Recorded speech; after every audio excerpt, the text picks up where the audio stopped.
በአሁኑ ሰዓት በቤታችሁ ውስጥ ማየት የማትችሉት ነገር አለ። ትኩረት ሰጥተው በሚከታተሉበት ጊዜ ምንም አይነት ድምፅ የማይሰማ ነገር ግን በተጋላጭነት ከፍተኛ በሆነባቸው ሰዓታት ውስጥ ድምፁን በጣም ጎልቶ የሚያሰማ ነገር አለ። ይህ ነገር በስራችሁ፣ በስሜታችሁ፣ በግንኙነታችሁ፣ በፋይናንሳችሁ እና በሰላማችሁ ላይ ተጽዕኖ እያሳደረ ይገኛል። ከሁሉም በላይ አስፈሪው ነገር ግን እዚያ መኖሩ አይደለም። ይልቁንም ከእሱ ጋር ረዥም ጊዜ አብራችሁ በመኖራችሁ ምክንያት በህይወታችሁ ላይ እያደረሰ ያለው ነገር ሁሉ የተለመደና መደበኛ እንደሆነ አድርጋችሁ ማመናችሁ ነው። በአንዳንድ ክፍሎች ውስጥ ስታልፉ የሚሰማችሁ ከባድነት ዝም ብሎ ድካም እንደሆነ፣ ያለምንም ምክንያት የሚነሱ ጭቅጭቆች ዝም ብለው የውጥረት ውጤቶች እንደሆኑ፣ ልባችሁን በፍርሃት እየመታ ከእንቅልፋችሁ የሚያነቃችሁ ህልም ደግሞ ዝም ብሎ የቅዠት ውጤት እንደሆነ ማመናችሁ ነው አስፈሪው ነገር። ዛሬ ግን ከእነዚህ ነገሮች መካከል አንዳቸውም የሆኑ መደበኛ እንዳልሆኑና ቤታችሁ ውስጥ ምንም አይነት መኖር የማይገባው ነገር ቀድሞውኑ ሰርጎ ገብቶ ሊሆን እንደሚችል ላሳያችሁ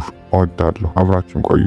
በምድር ላይ ያለው ሁሉ ባህሎች፣ ሁሉም ጥንታውያን ስልጣኔዎችና በሰው ልጅ ታሪካዊ ውስጥ በሺዎች ለሚቆጠሩ ዓመታት የኖሩ መንፈሳዊ ወጎች ሁሉ ይህንን ክስተት በዝርዝር አስፍረውታል። ይህንን ያደረጉት ደካማ ወይም አጉል እምነት ያላቸው ስለነበሩ ሳይሆን ዘመናዊ ዓለም ፊቱን እንዲያዞር የተደረገባቸውን ነገሮች እነሱ በትኩረት ይከታተሉት ስለነበር ነው። ሁሉም በተናጠል እርስ በራሳቸው ምንም አይነት ግንኙነት ባልነበራቸው አህጉራትና ዘመናት ውስጥ የመዘገቡት እውነታ ቢኖር አንዳንዶች ስፍራዎች የተወሰኑ ኃይሎችን እንደሚያከማቹ ነው። ያ ኃይልም የተወሰነ ጥግግነት ላይ ሲደርስ በውስጡ ባሉ ህይወት ያላቸው ነገሮች ሁሉ ላይ ተጽዕኖ ማሳደር ይጀምራል። ይህ ተጽዕኖ ደግሞ ምንነቱን አንዴ ካወቃችሁት በኋላ በግልጽ የሚለካና ለይቶ ለማወቅ በጣም ቀላል የሆነ ነው። ይህ ቪዲዮ እስኪጠናቀቅ ድረስ ምን ማድረግ እንዳለባችሁ በትክክል ታውቃላችሁ። ምልክት 1 በቤታችሁ ውስጥ ያሉ እንስሳት እንግዳ ባህሪ ያሳያሉ። በቤታችሁ ውስጥ ያለ ማንኛውም ሰው የሆነ ነገር እንደተበላሸ ከማስተዋሉ ከረጅም ጊዜ በፊት እንስሳቱ ቀድመው ያውቃሉ።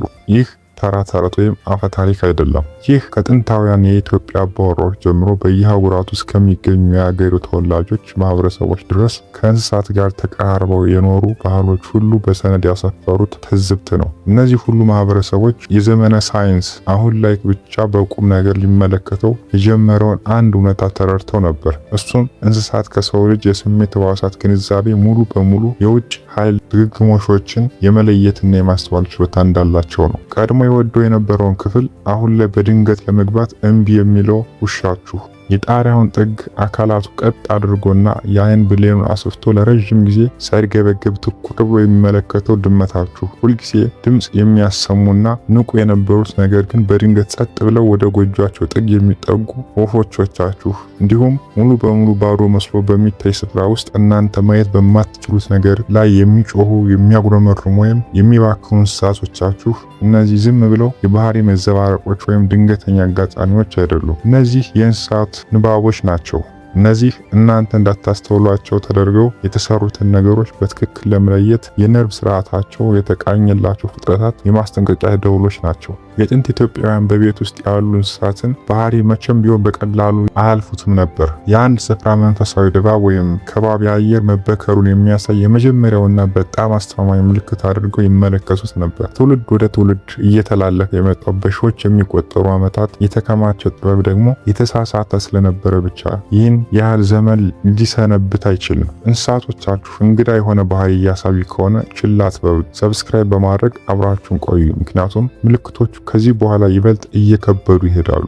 ምልክት 2 በገዛ ቤታችሁ ውስጥ ክትትል እየተደረገባችሁ እንደሆነ ይሰማችኋል። ይህ ስሜት ከአጠቃላይ የጭንቀት ስሜት፣ ከተጋነነ የጥርጣሬ ፍርሃት ወይም ከውጥረትና ከድካም የሚመጣ እረፍት ማጣት ሙሉ በሙሉ የተለየ ስሜት ነው። እሱም በክፍሉ ውስጥ ከእናንተ ጋር ያለ ሌላ አካል ስለእናንተ እንደሚያውቅ እየተመለከታችሁ እንደሆነና የማትፈልጉት መንገድ በዚያ በምትኖሩበት ስፍራ ውስጥ ሌላ ነገር እንዳለ ድንገት በእርግጠኝነትና በአካላዊ ሁኔታ የሚሰማችሁ ስሜት ነው። ይህን ስሜት በገዛ ቤታችሁ ውስጥ በምትገኙበት ክፍል፣ በምሽት ኮሪደር ላይ ወይም ሌላ ሰው ሳይነቃ በማለዳው በኩሽና ውስጥ ተሰምቷችሁ የሚያውቅ ከሆነ ምንም ያህል ምክንያታዊ ማብራሪያ ብትሰጡት ያንን ስሜት ሙሉ በሙሉ ሊያጠፋው እንደማይችል ቀድሞውኑ ታውቃላችሁ። ይህ ስሜት በሰው ልጅ ታሪክ ውስጥ በቤቶች ውስጥ የተከሰቱ የመንፈሳዊ ረብሻዎች ሰነዶች ላይ ሁሉ በተከታታይ የተመዘገበ ነው። ጉልህ የሚያደርገው ደግሞ መኖሩ ብቻ ሳይሆን የባህሪው ልዩ መሆን ነው። ቅርጽ እንደሌለውና በሁሉም ቦታ እንደሚበተን ተራ ጭንቀት ሳይሆን ይህኛው ስሜት አቅጣጫ ያለው የተወሰነ ቦታ ላይ ያረፈና በክፍሉ ውስጥ ካለ ከአንድ የተወሰነ አቅጣጫ ሆኖ አንድ ነገር እየተመለከታችሁ እንደሆነ የሚሰማችሁ አይነት ነው። ከሰውነታችሁም ለዚህ ስሜት ምላሽ የሚሰጠው ለአካላዊ አደጋ ምላሽ በሚሰጥበት መንገድ ነው። የሰውነት ጸጉራችሁ ይቆማል፣ ደረታችሁ ይጨነቃል፣ እንዲሁም ወዴት መሄድ እንዳለባችሁ ሳታውቁ የመንቀሳቀስ ድራይ ስሜት ያድርባችኋል። ይህ በሚሆንበት ጊዜ ሰውነታችሁ እየተበላሸ ወይም እየተሳሳተ አይደለም።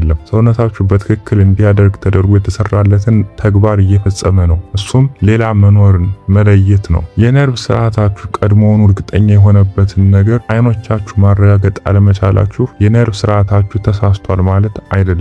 ይልቁንም በክፍሉ ውስጥ ከእናንተ ጋር ያለው ነገር የእናንተ አይኖች እንዲያዩት ተደርገው ካልተሰሩበት ድግግሞሽ ክልል ውስጥ ስላለ ነው። ምልክት 3 ተንቀሳቃሽና ምክንያት አልባ የቅዝቃዜ ስፍራዎች። ሙቀት ወጥ አስቀድሞ መገመት የሚቻልና በደንብ የሚታወቅ የተፈጥሮ ህግ ተከትሎ ነው የሚንቀሳቀሰው። ሞቃት አየር ወደ ላይ ይወጣል፣ ቀዝቃዛ አየር ወደ ታች ይወርዳል። በተዘጋ ክፍል ውስጥ ያለው የሙቀት መጠን መሐንዲሶችና የፊዚክስ ሊቃውንትን በትክክል ሊያሰሩት በሚችሉት መዋቅር መሰረት ራሱን ያሰራጫል። ነገር ግን አንድ ክፍል ውስጥ ከነዚህ ህጎች ውስጥ አንዳቸውንም የማይከተል በገደብነቱና በልዩነቱ ምክንያት በደጅ አየር ወይም በአየር ማናፈሻ ሊያስረዱት የማይቻል እንዲሁም ምንም አይነት የአየር ፍሰት ሳይኖር ከአንዱ ክፍል ወደ ሌላኛው የሚንቀሳቀስና በክፍሉ አካላዊ ሁኔታ ላይ ምንም አይነት ለውጥ ሳይኖር ልክ እንደመጣበት ፍጥነት ድንገት የሚጠፋ የቅዝቃዜ ከረጢት ሲፈጠር ይህ የሙቀት መዛባት ሳይሆን ሌላ ነገር መኖር ነው። በመንፈሳዊ አካላትና በቅዝቃዜ መካከል ያለው ግንኙነት እርስ በእርሳቸው ሙሉ በሙሉ በማይገናኙ በርካታ ወጎች ውስጥ በተከታታይ የተመዘገበ በመሆኑ እንደ ባህላዊ አጋጣሚ ተቆጥሮ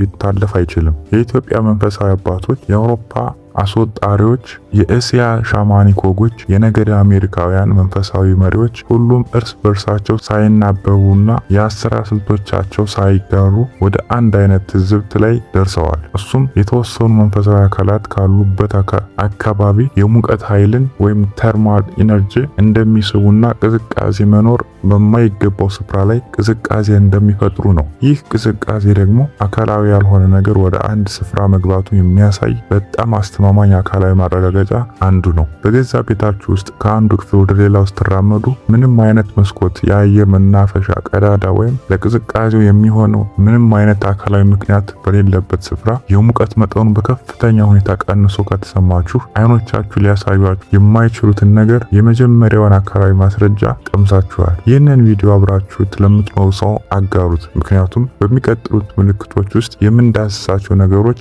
በቤታችሁ ውስጥ ለረጅም ጊዜ እየተከሰቱ ያሉ ነገሮችን የሚያብራሩ ናቸውና። ምልክት 4 በቤት ውስጥ ያሉ ግንኙነቶች ያለምንም ግልጽ ምክንያት መበላሸት ይጀምራሉ። ይህ ምልክት አብዛኛውን ጊዜ ሰዎች የራሳቸው ችግር፣ የሀሳብ ልውውጥ መቋረጥ፣ ውጥረት፣ አለመጣጣም ወይም በአንድ ስፍራ አብሮ ከመኖር የሚመጣ ተራ መጋጨት ስለሚመስል ብዙ ጊዜ ሳይስተዋል ያልፋል። ነገር ግን በመንፈሳዊ ምክንያት የሚመጣን የግንኙነት መቋረጥ ከተራ ግጭት የሚለይበት አንድ መዋቅር ወይም ፓተርን አለ። እሱም ይህ ነው። ጭቅጭቆቹ የሚነሱት ካረባ ነገር ነው። ከተነሱበት ምክንያት በላይ በከፍተኛ ፍጥነት ይገነፍላሉ። ምንም አይነት መፍትሄ ሳይበጅላቸውና ሁለቱም ወገኖች ምን እንደተከሰተ ሙሉ በሙሉ ሳይረዱ ያበቃሉ። እንዲሁም በውስጡ ካሉት ግንኙነቶች እውነተኛ ጥራት ጋር ፈጽሞ በማይገናኝ መልኩ በተደጋጋሚና በከፍተኛ ጥንካሬ ይከሰታሉ። እርስ በርሳቸው በጥልቅ ይዋደዱ የነበሩ ቤተሰቦች በድንገት ያለ ውጥረት በአንድ ክፍል ውስጥ መቆየት ያቅታቸዋል። ለዓመታት ጸንተው የኖሩ ጥንዶች በቃላት ሊገልጹት በማይችሉት ነገር ላይ በድንገት ሲጣሉ ይገኛሉ።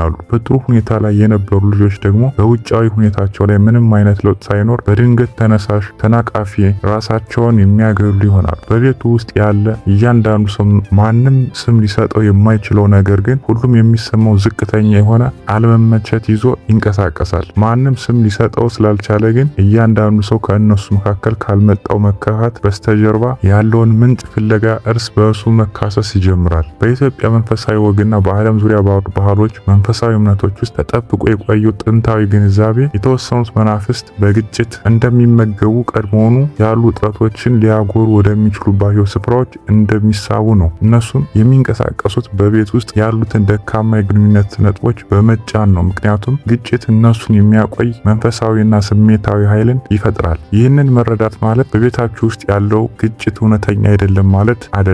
ይልቁንም የሆነ ነገር ሁኔታውን ካለበት በላይ እያባባሰው ሊሆን እንደሚችል ማወቅ ማለት ነው። ምልክት 5 እንቅልፋችሁ በተለየና ወጥ በሆነ መንገድ ይረበሻል። ከእንቅልፍ ማጣት ወይም ኢንሶሜኒያ ከውጥረት ጋር ከተያያዘ የእንቅልፍ መቆራረጥ ወይም አብዛኞቹ ሰዎች በህይወታቸው ውስጥ በሆነ ወቅት ላይ የሚያጋጥማቸው ተራ የመተኛትና እንቅልፍ የመውሰድ ችግር ሙሉ በሙሉ የተለየ የእንቅልፍ መታወክ አይነት አለ። ይህ አይነቱ መታወክ በምግብ ስርዓት፣ በጭንቀት፣ በስክሪን መመልከቻ ሰዓት ወይም መጀመሪያ ላይ በሚቀርቡ ማናቸውም ማብራሪያዎች ሊገለጽ በማይችል ወጥነት በተደጋጋሚ የሚከሰቱ በጣም ልዩ የሆኑ ተሞክሮዎች ስብስብ የሚታወቅ ነው። በየምሽቱ በተመሳሳይ ሰዓት በአብዛኛው ከሌሊቱ 8 ሰዓት እስከ 10 ሰዓት ባለው ጊዜ ውስጥ ከባድ ድብርት ሳይሆን የሆነ ነገር ሆን ብሎ እንዳነቃችሁ የሆነ ነገር እናንተ ንቁ እንድትሆኑ እንደፈለገ ሁሉ ድንገት ፍጹም የሆነ የንቃት ስሜት እየተሰማችሁ ትነቃላችሁ። በእነዚያ ቅጽበቶች ውስጥ ክፍሉ የተለየ ስሜት ይኖረዋል። ይበልጥ የከበደ ይበልጥ ሌላ ነገር ያለበትና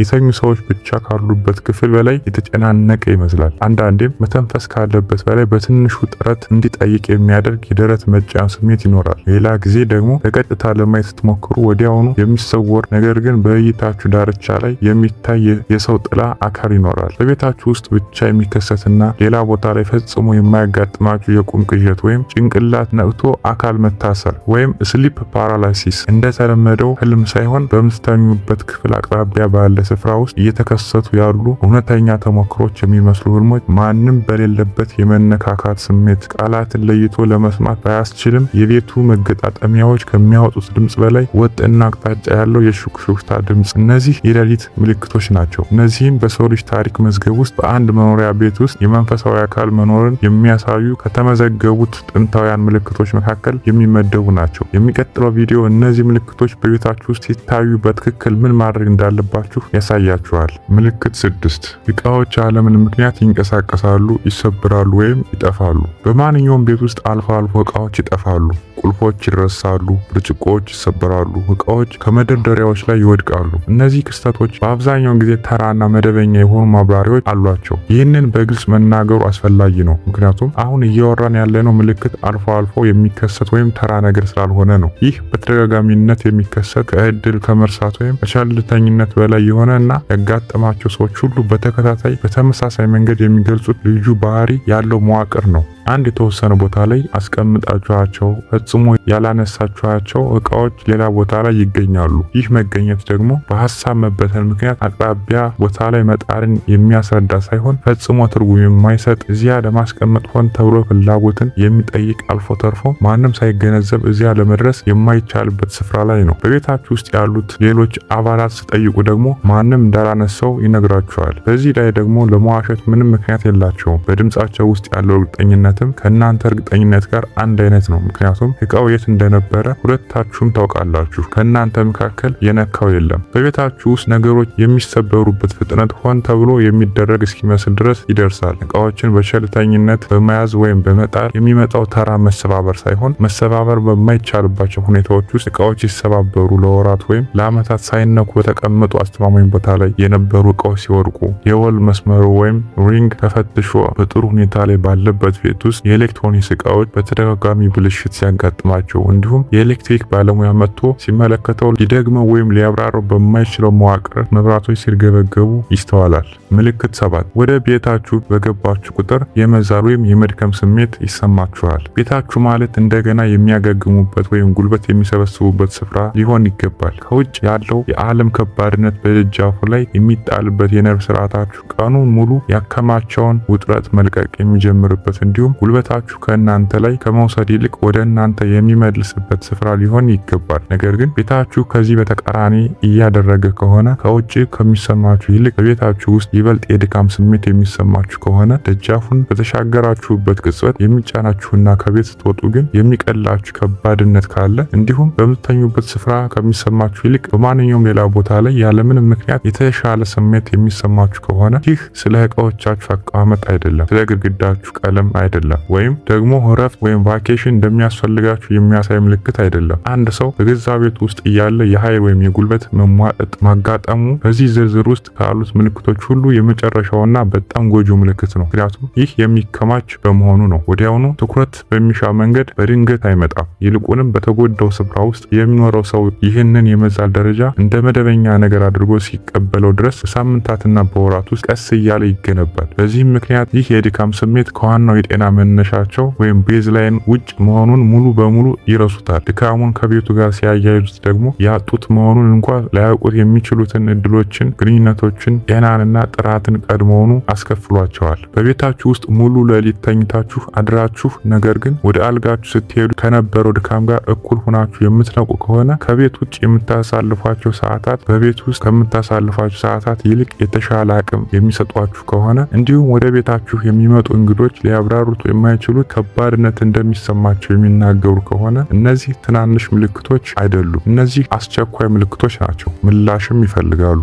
አሁን 7ቱ ምልክቶች አውቃችኋል። እናም በቤታችሁ ውስጥ ከነዚህ ምልክቶች መካከል ከሁለት በላይ የሚሆኑትን ካስተዋላችሁ ይህንን በቁም ነገር እንድትመለከቱ ትፈልጋለሁ። በፍርሃት ሳይሆን፣ ምክንያቱም ፍርሃት እነዚህን ሁኔታዎች ይበልጥ የሚያባብስ ኃይል በመሆኑ ነው። ይልቁንም ምን ማድረግ እንደምትችሉ የሚቀይር መረጃ አሁን እንዳገኘ ሰው በተረጋጋ ባለስልጣንነት ስሜት ይሁን። ምክንያቱም ከምን ጋር እየተጋፈጣችሁ እንደሆነ ማወቅ ሁልጊዜም ቢሆን ሁኔታውን በአግባቡ ለመያዝ የመጀመሪያው እርምጃ ነውና። ይህን ችግር የዳሰሱ ጥንታውያን ወጎች ሁሉም ማለት ይቻላል ከማንኛውም ነገር በላይ አንድ እውነታ ላይ ይስማማሉ። እሱም እነዚህ መናፍስት እናንተ እዚያ መኖራቸውን እንደማታውቁ አድርገው በማሰብ ነው የሚንቀሳቀሱት። ነገር ግን የሆነ ያለውን ነገር ስም የሰጣችሁበት ቅጽበት፣ ምክንያቶችን መደርደር ያቆማችሁበት ቅጽበት፣ እንዲሁም የራሳችሁ የሆነውን ስፍራ ለማስመለስ ግልጽ በሆነ ዓላማ በገዛ ቤታችሁ ውስጥ የቆማችሁበት ቅጽበት ያ የነገሮች አካሄድ መለወጥ ይጀምራል። ክፉ መናፍስትን እንዴት ከቤታችሁ ማስወጣት እንደምትችሉ በጥንታውያን መንገድ እናያለን። የመጀመሪያው ስልት ከማንኛውም ነገር በፊት መደረግ ያለበት የመጀመሪያው ተግባር ማንኛውም አይነት ማጽዳት ከመጀመራችሁ በፊት፣ ማንኛውንም ጸሎት ከመጸለያችሁ በፊት ወይም በዚያ ስፍራ ላይ ማንኛውንም አካላዊ እርምጃ ከመውሰዳችሁ በፊት በዓለም ላይ ያለ ሁሉም መንፈሳዊ ወጎች ያለምንም ልዩነት የሚስማሙበት አንድ እውነታ አለ። እሱም ይህ ነው። በቤታችሁ ውስጥ ካለው ነገር ጋር ከመጋፈጣችሁ በፊት መጀመሪያ በውስጣችሁ ካለው ነገር ጋር መናበብ አለባችሁ። ምክንያቱም በመንፈሳዊ ሁኔታ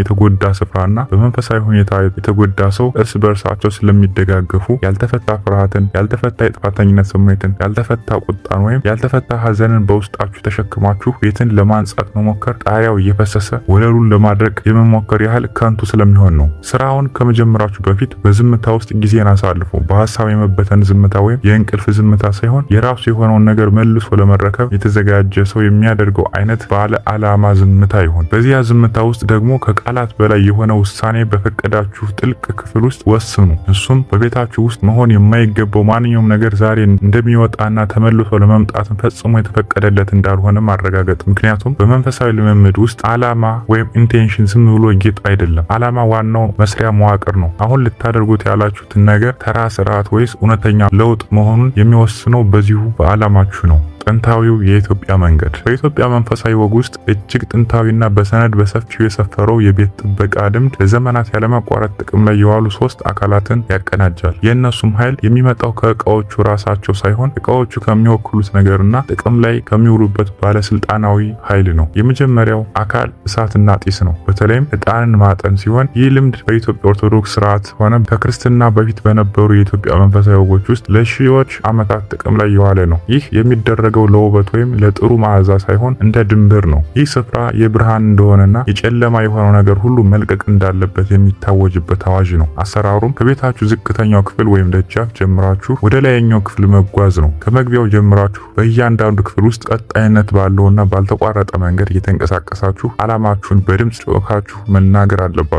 ምክንያቱም የሚነገሩ ቃላት ዝምታ የሌለውን የድምጽ ንዝረት ወይም ቫይብሬሽን ይሸከማሉ። ንዝረት ደግሞ መንፈሳዊ አካላት ምላሽ የሚሰጡበት እውነተኛ ቋንቋ ነው። ሁለተኛው አካል ጨው ነው። በእያንዳንዱ መግቢያ፣ በእያንዳንዱ የበር ደራሽ፣ በእያንዳንዱ መስኮትና ውጫዊ ዓለም ወደ እናንተ ስፍራ በሚገባባቸው የመጋጠሚያ ነጥቦች ላይ ሁሉ የሚቀመጥ ነው። ምክንያቱም ጨው በኢትዮጵያ ወግም ሆነ በዕብራውያን ልምምድ እንዲሁ በተመሳሳይ ሁኔታ በሁሉም ጥንታውያን ባህሎች ዘንድ አሉታዊ መንፈሳዊ ኃይሎች በአንድ ስፍራ ላይ ያላቸውን የመቆየት አቅም የሚያናጋ ንጥረ ነገር ተደርጎ ይታወቃል። ይህ አጉል እምነት አይደለም። በቤት ድንበሮች ላይ የሚቀመጥ ጨው በዚያ ድንበር ላይ ሊያልፉ የሚችሉትን ነገሮች ነገሮች ባህሪ እንደሚቀይር የሚያሳይ የሺዎች ዓመታት ወጥና በሰነድ የተደገፈ ትዝብት ነው። ሶስተኛው አካል ባለስልጣናዊ በሆነ መንፈስ የሚነገር ጸሎት ነው። ከደካማነት ስፍራ ሆኖ እርዳታ እንደሚለምን ሰው አይነት ጸሎት ሳይሆን የሚኖሩበትን ስፍራ መንፈሳዊ ከባቢ አየር የመምራት መብትና ኃላፊነት እንዳላቸው የተረዱ ሰዎች የሚያደርጉት አይነት ጸሎት ነው። ከመለመን ይልቅ የሚያውጅ፣ ምን መውጣት እንዳለበት በስም የሚጠራ